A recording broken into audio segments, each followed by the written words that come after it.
Sorry kayo kayo. Naanad mo ko sa eskwelahan mga bata pa. Mag-grade with after sa mga bata. So, ang ako alang ma-share kay before, dili gid ko Katoliko. Roman Catholic. Ako ang tibok family, labi na ako ang lolog lola, ang mga apuhan. Bali nagtugo ko nga saksi. Before, Inborn? yes. Sa una, daghan kay kog actually questions kay nganong sulod sa Kingdom Hall kay Kingdom Hall may tawag sa simbahan sa mga saksi. Daghan kog pangutana kasagaran sa ginadiscuss sa mga ansyano. Wala ansyano mo sa nang daot ko kay dira ba ako gikan. And even until now ang akong lolog lola nagstay gyapon sa ilahang faith ba. Amrag pul alima no. Sa saksi. So ang ilahang kumbaga pa ang gina-inject nila sa mindset manggod sa mga miyembro sa mga saksi. Bawal ka musulod og laing simbahan.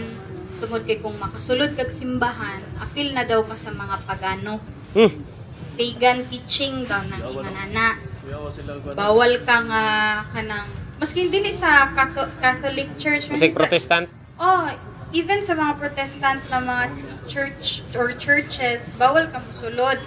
Walay birthday, walay kanang Pasko, tapos bawal ay flag ceremony. Bawal na? Bawal flag ceremony, bawal may magkanang sa lupang hinirang, bawal. Actually, daghan kay bawal mo nang buhok isa ba? sa mga Putol buhok, di ba? Tanan gid bawal. Mo na isa sa mga rason nganong ganay mo na naman. Pero dili na ko pwede ma-question sa ako ang lolog lola kay. Syempre, suko man, bawal man, so dapat sunod na lang gid ka. Pero ang number one gid nga kumbaga pa nagabagabag sa ko ang hunahuna kay kanang anong walay birthday. Anong bawal man mag-celebrate og birthday nga? Naman tay birth certificate. Ano good? Anong bawal man ta mag-birthday nga? Kung buto na hunaon, dapat ta mahimong happy basta birthday kay madugangan ang atong tuig.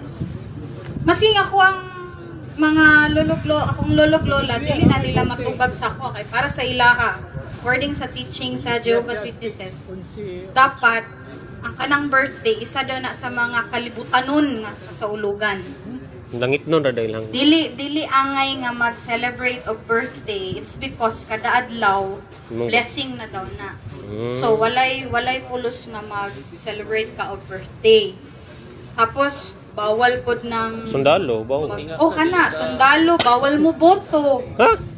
Yes, bawal mo boto kay ang mga Jehovah's Witnesses neutral ra na. Neutral ra na ilang ibutang. Bawal, daghan kayo bawal. Bawal, okay, kanaha ang mga bawal, walay birthday, walay Pasko, dili mo boto, bawal makigdebate og lain-laing mga relihiyon or laing sekta, kay kalibutanon na ang kalihukan, dili na uyon sa Ginoo, dili supak na sa balaod ni Jehovah, bawal masakit, bawal ang blood transfusion, bawal na, dapat mo sign ka og waiver. Bawal na siya, kay dili na siya, kay ang dugo sa plato. So, in other words, kadto na mga butang sa member pa ko sa JW, actually, murag, wala gid kay peace of mind ba? Wala kay peace of mind, tungod kay kadalihok nimo bawal man. Masking gamayng mga butang, bawal man gyud siya. Kasi kanang mainom ka, ng mga inom ba, bawal pud na. Kay bawal lagi magubog-ubog, dili na iya sa Ginoo. Kunya ang kana pong every year nay ginatawag kanang Holy Week, nay ginatawag ang mga saksi og memorial. Dili ba cross ang tawag sa inyong kuan? Istaka? Dili istaka. Kanang yes, mura na siya poste. Inana lang na siya. Inana na siya kay poste. According sa ilaha, ang kamatayon ni Jesucristo, wala siya namatay sa cross, kundi sa istaka. Kung saan tong sa Galacia din? Wala siya. Ikaw, sa Galacia ka? Sa isa to, Galacia sa punishment mo na sa fire. Mo na siya. Ilan ang balaod. Kunya di na malikay yun. Mao gani no nya unsaon taman nga mao man ay teachings sa sekta. Sa JW. Tawagan na ito ng cross. Galacia size 14. So, ang point is, ang akong mapaambit ang dako ang kalipay nga nailhan ako ang tinuod nga relihiyon Nga, sa gitukod. tabang pud sa akong partner kay siyang tigpasagot Engineer. siyang tigpasagot Lakpakan, amen. Lakpakan. wala na ako nasabtan dati, and at the same time makahatag yung testimony nga lahi ra gyud ay pag naa ka sa matuod nga simbahan. Kay ang grasya sa imuhang kinabuhi nagadagayday kada adlaw. Amen. Tapos, Amen. dili na stagnant ang akong kinabuhi, daghan og changes, daghan og kabaguhan, dili lang siya ingon sa career, sa trabaho, sa personal relationship sa akong family, kundi sa tanang aspeto sa akong kinabuhi. Ako rin di makita na, kay vlogger mo. Nabunyagan ko sa pagiging Romanong Katoliko, walay Tuyok puas ang blessing nga niabot sa akong life. Muna nga akong maingon, Facebook daghan man man. jud camera diri daghan Di, man may nga Facebook live man video. eh. Hi, video. Ang ako adyong ma-encourage sa mga tao or sa uban nga kasapik pa sa uban nga sekta, dapat inyuhang tukion kung unsa ang kamatuuran kamo mismo sa inyong kaugalingon. Kay kung gusto manggud ta og kabaguhan, dili na siya magikan sa laing tao, dili ingon nga ang isa ka tao ang magsigi og encourage sa imuha para mabag-o ka, kundi imuha Holy Spirit. tabagan imuhang sarili, mangayo kagiya sa Ginoo. Pero ang pinakadakong kabaguhan nga imong madawat once mabunyagan ka sa tinuod nga simbahan, Nga gitukod. o maapil ka sa kung unsa gyud ang saktong gitudlo ni Ginoong Hesukristo sa atoa. Amen. So mao lang ko siya, maayong hapon. Amen. Daghang salamat. Lakpakan. Yehey. Congrats. Salamat Katoliko na. mga sister. Eh, sister. Gina Jesus Christ, the Son of God, was born for you and me. He came to bring the good news, from sin to set us free. The blind, the deaf, the lame, the poor, His power meant to see.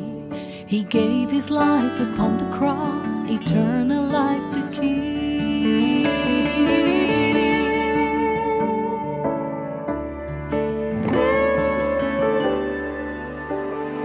He broke bread and shed wine before His agony. We share the body and the blood in His memory. To make His message known is our responsibility. So here we are to pledge our lives to the Lord of eternity.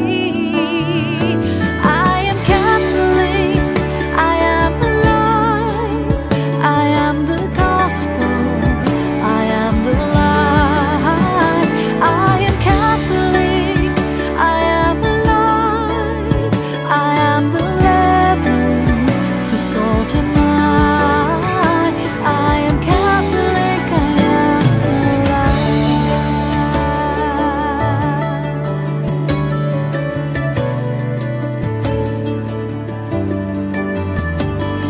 We carry Christ in our hearts, in what we do and say. We raise our voices, live the truth for those who've gone astray. Nourished by the Eucharist, we build community. So here we are to pledge our lives to the